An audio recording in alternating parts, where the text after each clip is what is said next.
맞춰놓고 있다가 자, 아무래도 이상해. 여기가 지난번에 왔던데 바로 옆 같은 단지거든요. 여기 보니까 여긴데 이 하나 더 좋아. 집 앞에 가서 있어. 그렇죠. 음. 202, 자, 201 타경 여기 두 개예요. 3259, 삼동. 3259. 맞아, 봤어. 그리고 현재 여기 다세대입니다. 다세대. 다세대니까 다세대면은 빌라 연립주택이죠. 그러면은 똑같은 말 네 가지가 있다 했죠. 비슷하게 해석해야 되는 거. 네 가지. 아라상. 오지. 아라상 오지. 네, 아라상 오지.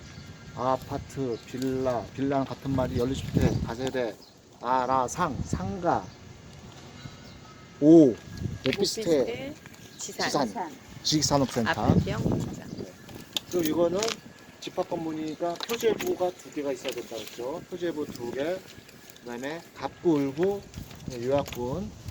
표제부에 보셔가지고 두 번째 표제부에 대지권이 있는지 없는지까지 확인하셔야 됩니다. 그리고 그거까지 보실 줄 아셔야 돼. 이제는 못 보면 어떻게 되나? 못 보면 우리가 이제 권리 분석 잘못하면은 뭐 돈으로 하셔야겠죠. 돈으로 처리하면 돼. 돈 소리. 그리고 이제 보니까 토지 건물 일괄 매각입니다. 그러니까 다 한다고 했습니다. 자, 우리 좀 뒤로 오겠습니다. 그리고 건물 면적이 전용 면적 21평이니까 분양 면적은 한 5, 6평 되겠죠. 25, 6평형입니다. 그러니까 그 전용 면적 21평이고 임의경매입니다. 임의경매는 무슨 임의경매는 등기부등본 어디에서 을구죠. 을구에 관련돼서 아마 근저당이나 관련돼 가지고 나온 물건으로 판단이 되고요. 현재 그 3번 유찰이 돼 가지고 49%까지 떨어진 겁니다. 그래서 최초 시작가가 2억 7천, 시작가 2억 7천인데 현재 최저가가 1억 3,200이고요. 11월 2일 날, 다음 달 2일 날 계획되어 있고, 요거에 관련돼 가지고 이 채권자가 이건 사건 번호가 1번이에요. 1번. 물건 번호가 사물. 근데 두 개가 더 있습니다. 301호하고 101호도 있어요. 그러니까 물건이 3개가 같이 나와 있는 거죠. 사건 번호는 하나고 물건 번호가 3개 있는 물건이 되겠습니다.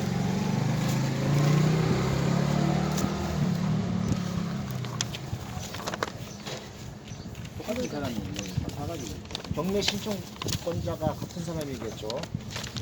신탁권잖아요. 네네. 부자나. 네네. 채무자. 같은 채무자, 부자가 소유자. 네. 같이 돼 있어요. 그리고 여기 보시면 주의사항이 하나가 주식회사 뭐 솔로 뭐해서 유치권 신고서가 있다. 그럼 유치권 다시 한번 짚어보겠습니다. 유치권은 처음에 뭐가 있어야 되느냐 하면은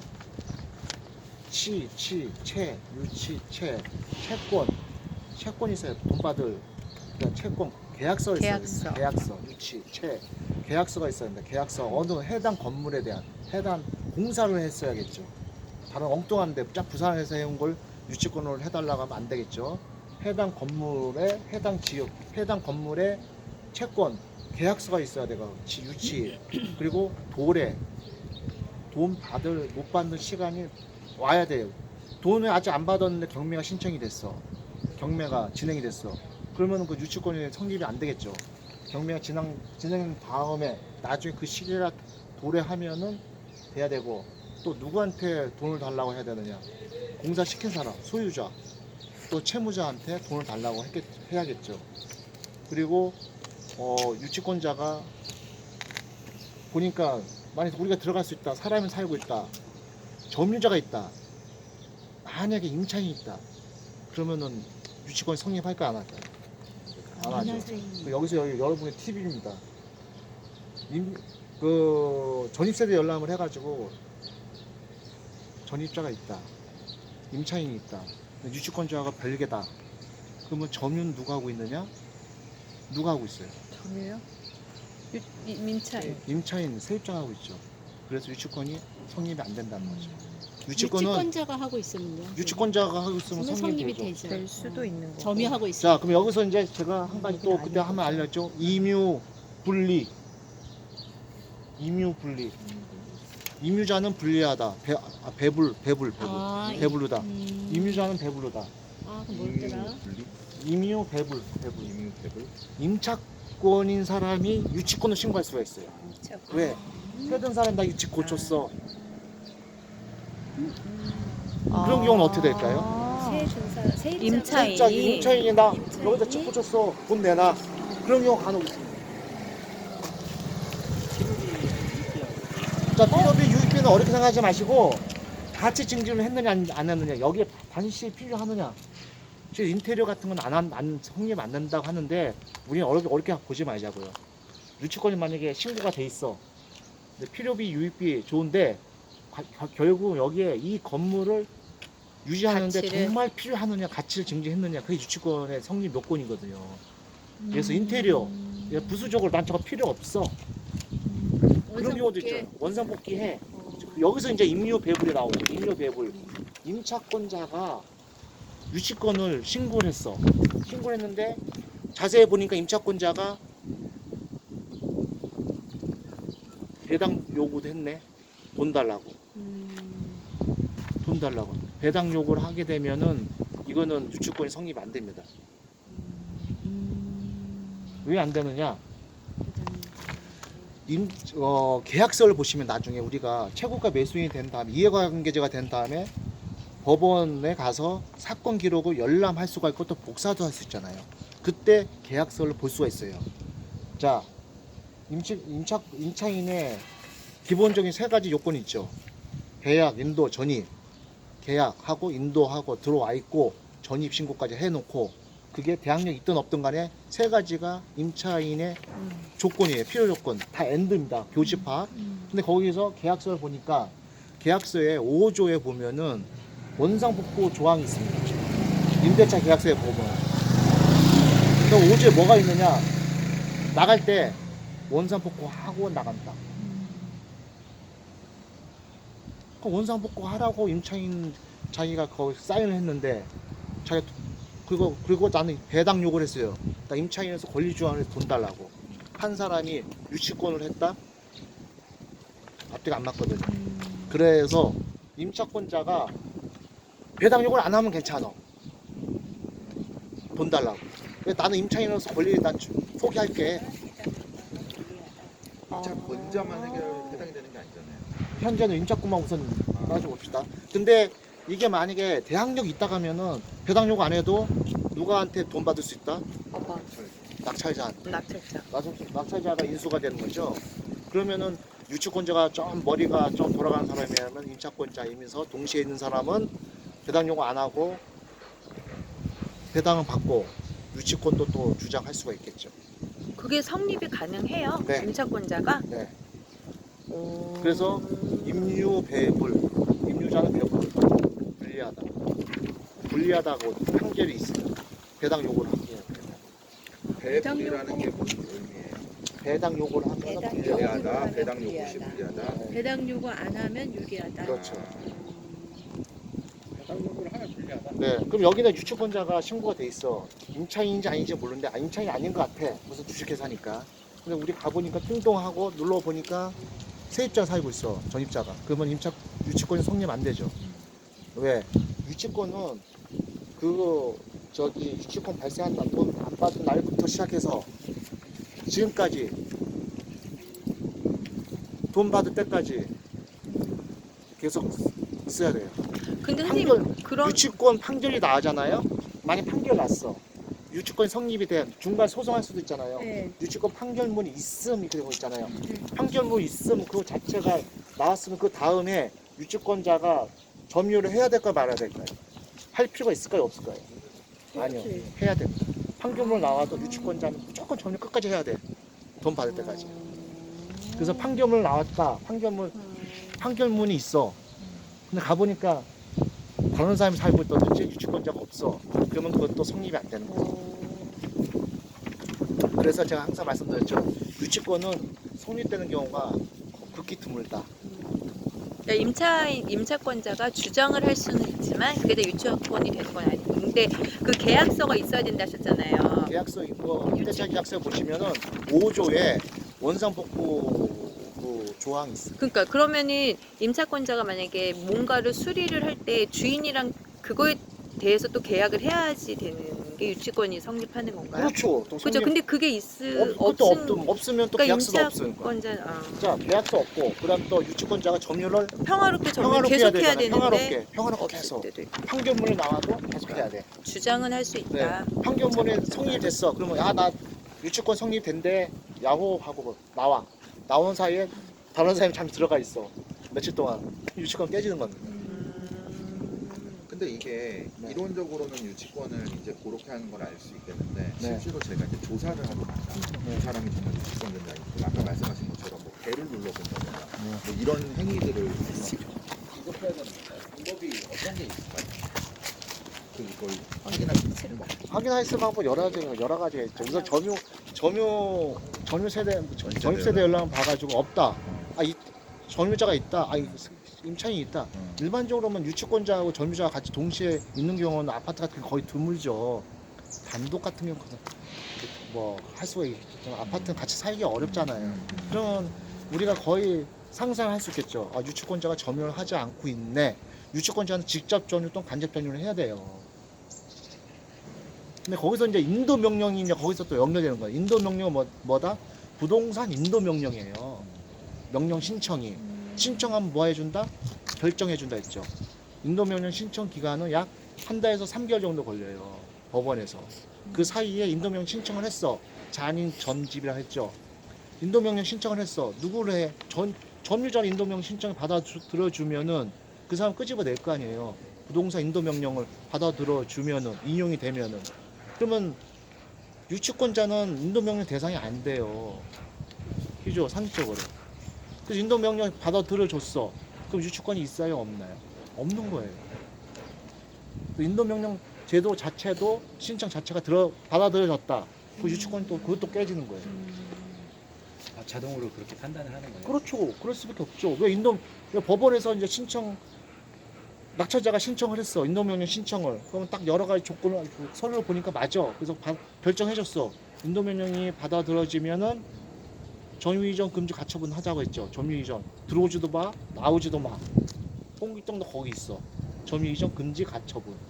누가 함부로 들어가지 마 그 집에. 그리고 나서 강제 집행 신청을 하죠. 인도명령 신청 결정문 가지고 집행관한테 강제 명령 신청합니다. 집행이잖아. 강제 집행. 강제 집행 하게 되면은 집행관이 먼저 가서 개고장을 붙여요.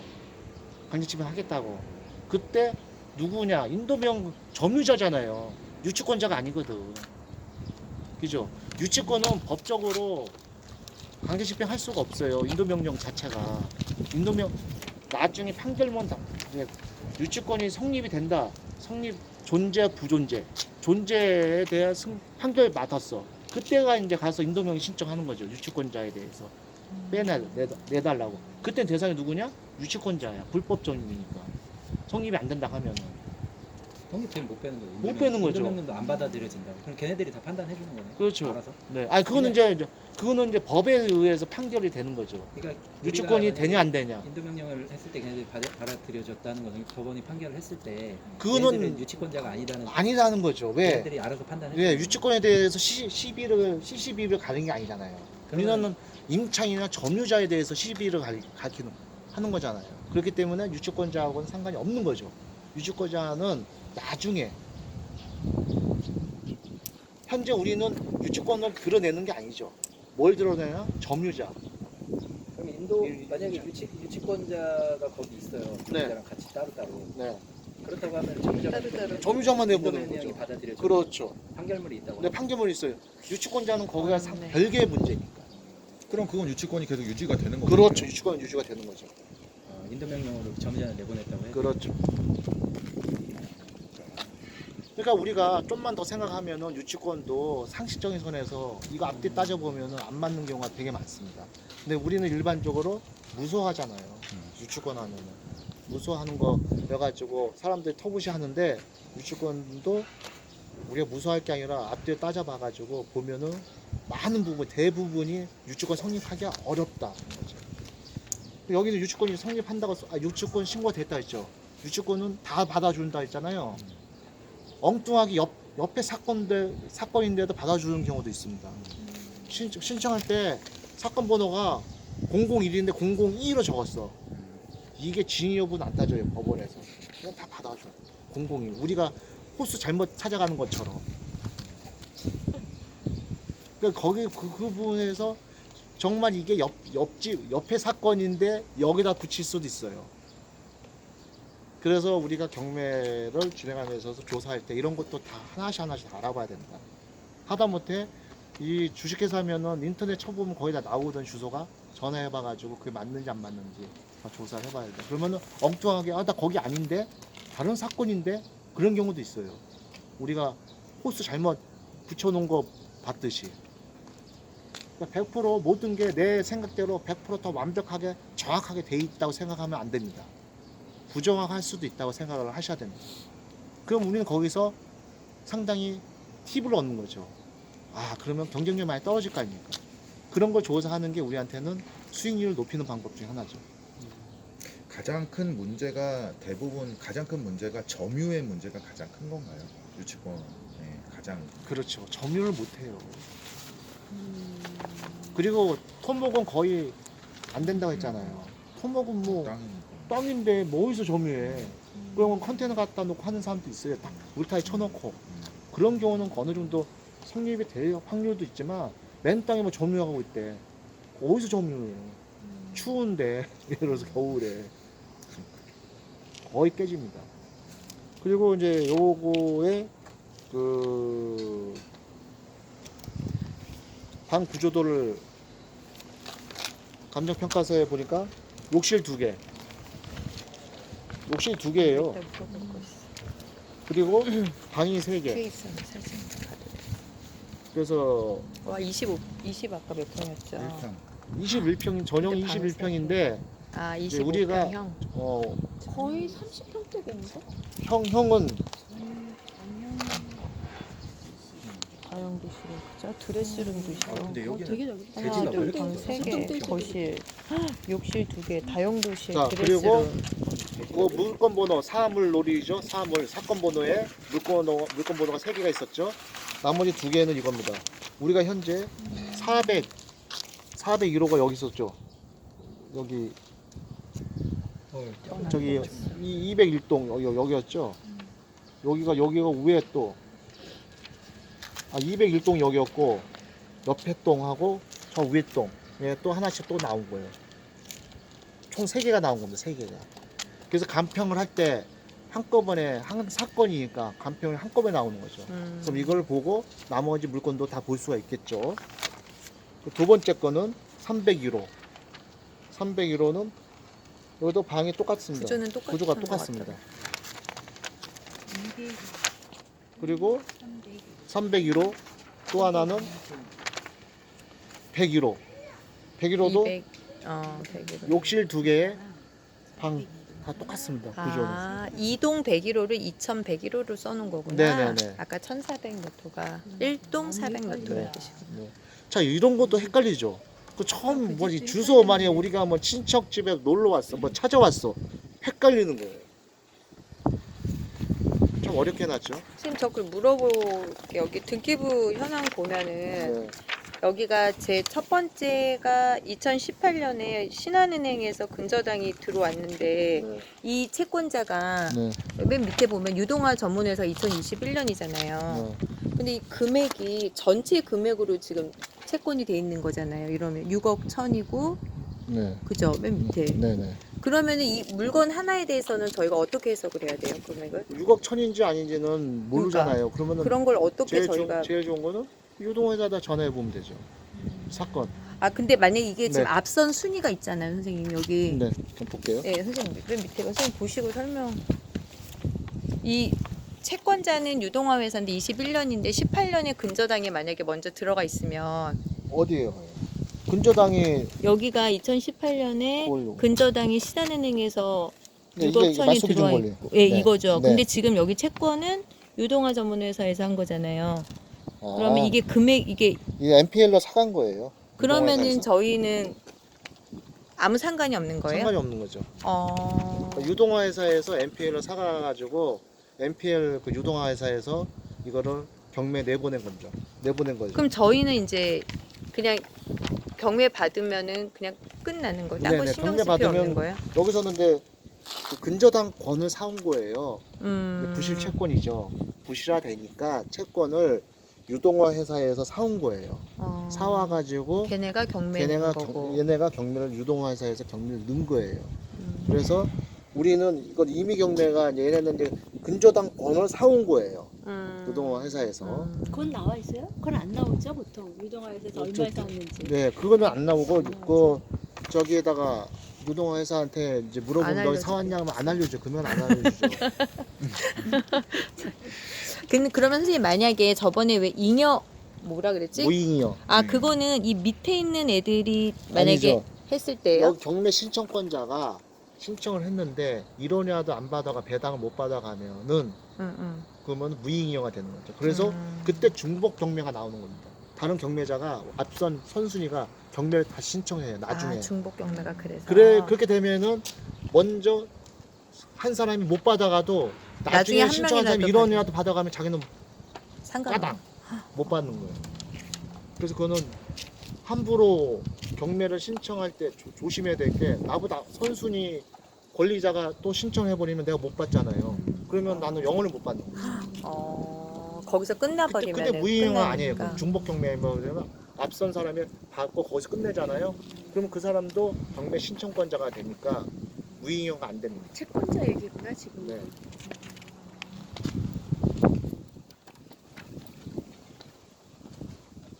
그리고 여기서 이제 보시면은 이 땡땡 씨가 보증금 얼마에? 2,800에 2,815만 원. 자, 보증금 이 정도면 저거 소액 임차인이죠? 소액 임차인이니까 소액 임차인이라든지 배당을 받을 사람들은 전액 배당을 받는 사람들은 누구한테 와서 서류를 떼어간다? 낙찰자한테 와서 인감증명이랑 그 확인서를 떼어갑니다. 그래서 호의적이다. 그럼 이제 이걸로 보겠습니다. 2,800이죠? 말소 기준 권리가 언제예요? 따져보겠습니다. 2018년 아까. 18, 9. 자, 주택임대차하고 상가임대차하고 차이점이 뭐냐? 다시 한번 말씀드릴게요. 주택임대차 보호법은 하고 상가임대차 보호법하고 차이점이 뭐다? 환산보증금이라는 제도가 있다. 상가는 환산보증금 구하는식은 월세 곱하기 100 플러스 보증금. 그게 그 해당 말소기준 권리. 그 근저당 거 담보 그 날짜 찾아가지고 그거보다 높아버리면은 낙찰자가 인수하고 배당 안 해준다. 아무리 대항력 있다 하더라도 상가 임대차나 주거 임대차나 다 똑같아요. 저기 대항력은 계약, 인도, 전입. 그러면 주택은 전입이고 상가는 사업자 등록증. 그럼 우리는 요거를 이 아파트를 전입세대 열람을 띠러 어디로 가야 된다? 이건 발품 팔아야 돼요. 손품 안 해줍니다. 여기가 주민센터. 남양리면은 읍사무소 가서 띠고 발급받아야 되고 아니면 다른 데 가서도 발급받을 수 있습니다. 그리고 혹시나 모르니까 여기 사업장 내가 사무실을 쓸 수도 있어요. 그러면은 여기에 남양읍이니까 아마 화성세무서일 거예요. 화성세무서 가서 사업자 등록증을 여기 원래는 나오죠. 사업자 돼 있으면 나오죠. 근데 이거는 그죠? 경매지니까 경매지는 100% 맹신을 하면 안 돼요. 우리가 또 떼어봐야 돼. 왜? 경매지에서 이 사람들이 안 떼어볼 수도 있고 누락될 수도 있잖아요. 그러니까 사업자도 확인해보고 사업자도 없구나 있다. 그걸 판단하셔야 됩니다. 선생님 그게 폐업 신고한 것까지 다 나와 있어요? 폐업 신고한 건 사업자 등록증 살아있는 것만 나오겠죠. 현재. 그 폐업 신고하면 아예 사업자 등록증 없으니까 못 되는 그렇죠, 거야. 네. 그렇게 하고 자 그러면 주택임대차하고 상가임대차하고 차이점은 딱 그거다. 환산보증금 있느냐 없느냐. 그럼 주택임대차 보호법은 저기 소액임차인을 찾는 방법을 알려드리겠습니다. 소액임차인이 2018년 9월이죠. 네. 지금 다 갖고 다니시는구나. 나 같은 사람 없을 거예요. 맞아요. 2018년 9월이면 찾겠습니다. 요게 담보 물건이에요. 여러분 담보는 근저당일 때 담보예요. 채권 저기 갑과 압류 가압류는 아니에요. 사실 이건 나중에 한번 또 정확하게 알려드릴게요. 그러면 말소 기준 권리가 2018 9죠. 2018 9 헷갈리네. 9월 며칠이에요 18일. 정확하게. 선생님한테 있어요. 18일? 안 보여. 9월 18일이야. 예. 9월 어? 6일. 9월 6일이죠. 6일이면 그 전이다. 그러면 여기서 위로 올라가죠. 요 위로. 요 위로 요 칸에 들어가죠. 요 사이로. 금액이 올랐는데 그럼 여기 그 밖에 지역일 거예요. 여기에요? 화성이면 그 밖에 지금 그 밖에 지역이에요? 그럼 그 밖에 지역 쭉 가겠습니다. 5천만 원 이하로 1,700까지. 5천만 원. 그러니까 보증금이 5천만 원 이하로 해야 돼. 5천만 원 이상 보증금 있으면 계약서가 안 되죠. 보장 안 그러면 해줄 때. 소액 임차는 소확행, 확정자 없어도 행복하다 했죠. 행복하다. 확정자 없어도 15만 원씩 냈어요. 단 근데 배당 요구는 반드시 해야 됩니다. 뭐든지 돈 받으려면 배당 요구를 해야 돼. 법원에다가 배당 요구 안 하면은 절대 안 해줘. 단 임차권은 배당 요구 안 해도 돼. 임차권 어떤 경우에는냐? 경매 개시 결정보다 안에 위에 타에 있으면 선순위 앞에 있을 경매 때 개시 결정 언제 나왔어? 그거보다 위에 임차권이 등기가 돼 있어. 설정돼 그러면 있어. 법원에서 해줍니다. 그래서 자동 배당해야 해주거든요. 그래서 임차권만은 자동 배당 하는 경우가 있어요. 다 조건이 맞아야 된다.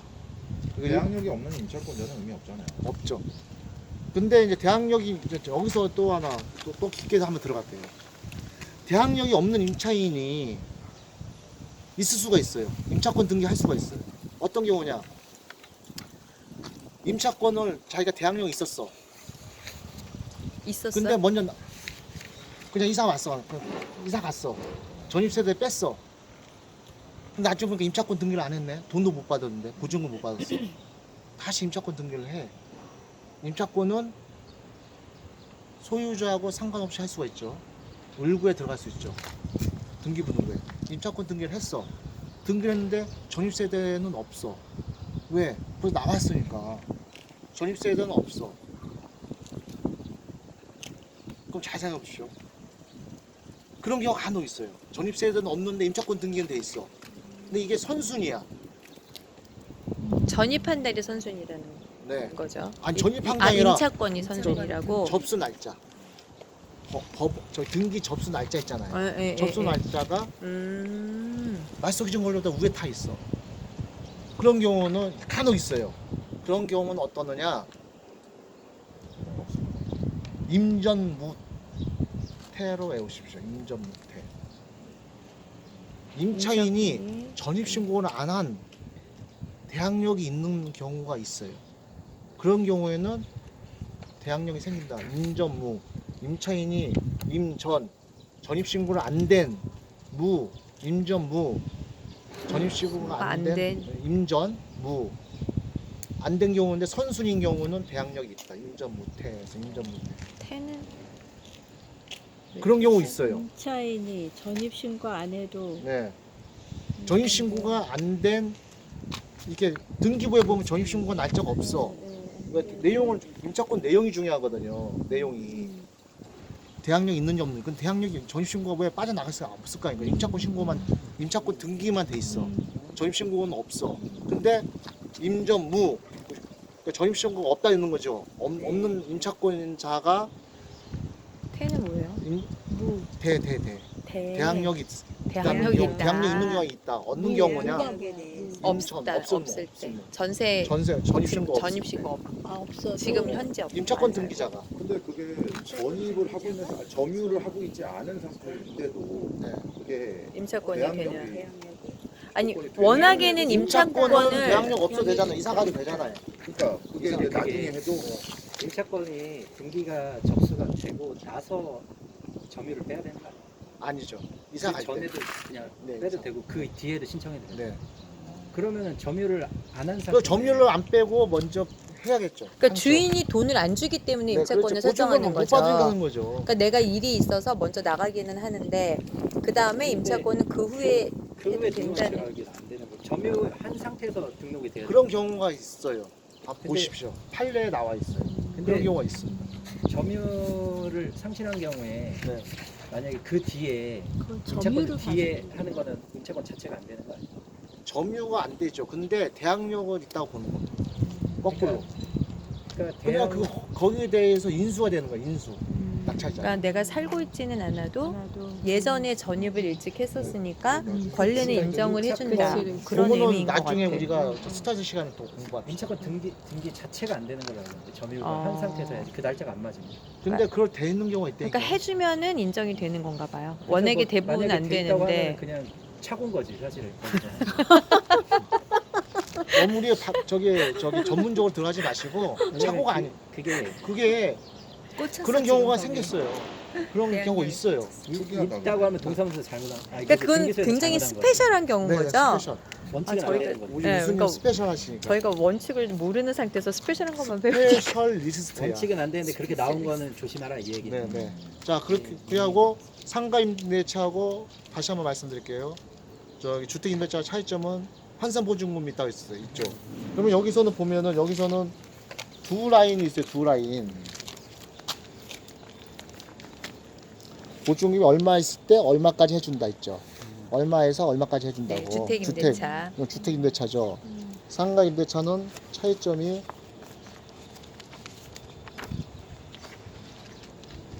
상가 임대차 보호법이죠. 테이블. 상가 임대차는 테이블이 3개야.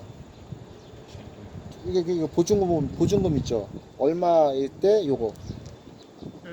이거 환산 보니까 잘못 써 있어. 이거 필요 없어요. 그러니까 보증금 얼마 있을 때 이하 있을 때 얼마까지 해준다. 소액임차가 똑같은 내용이에요. 단 앞에 한 칸이 더 있어. 그래서 제가 외울 때 하나 둘 이렇게 외우랬어. 하나 둘 주택임대차는 둘. 상가는 하나가 더 있어. 하나가 환산 보증금. 요 금액보다 환산 보증금 금액보다 이상이면은 대항력이 있다 하더라도 이상이면은 법원에서 배당 안 해줘요. 단 임차인 단 인수예요. 100%. 근데 그게 언제부터 바뀌었느냐? 5로 해서 2015년 5월 2015년 5 13 그죠? 2015년 5월 13일 이 정권은 다 안 해줬어. 넘어버리면 이 정권 다 안 해줬어. 그러니까 네, 그 배당 자체를 안 해줬어. 배당 신청도 안 네, 못하면 못 받는 거니까. 배당 신청해서 못 받는 거니까. 확장자를 해도 네, 왜 환산 보증금 넘어버리면 다 안 해줬어. 근데 2015년 오 하는 막 상가인들 난리 쳤어. 오 해줄게. 해주는 게 맞지. 오 해줄게. 하지만 법원에서는 안 해준다. 낙찰자가 인수해라. 그게 언제냐? 2015년 5월 13일. 그래서 2015년 5월 13일 그 계약 기준이에요. 계약 날짜가 근저당권하고 앞뒤 따져봐가지고 거기서 팁이 있어요. 상가 저 고르는 방법 중에 하나가 그 날짜를 전에 계약이 됐느냐. 계약이 돼 있으면은 그때 대항력이 있다 하더라도 근저당 대항력이 있다 하더라도 대항력이 있어. 그 전에 돼 있어. 그러면 우리는 인수할 금액이 없어요. 기존 소액 임차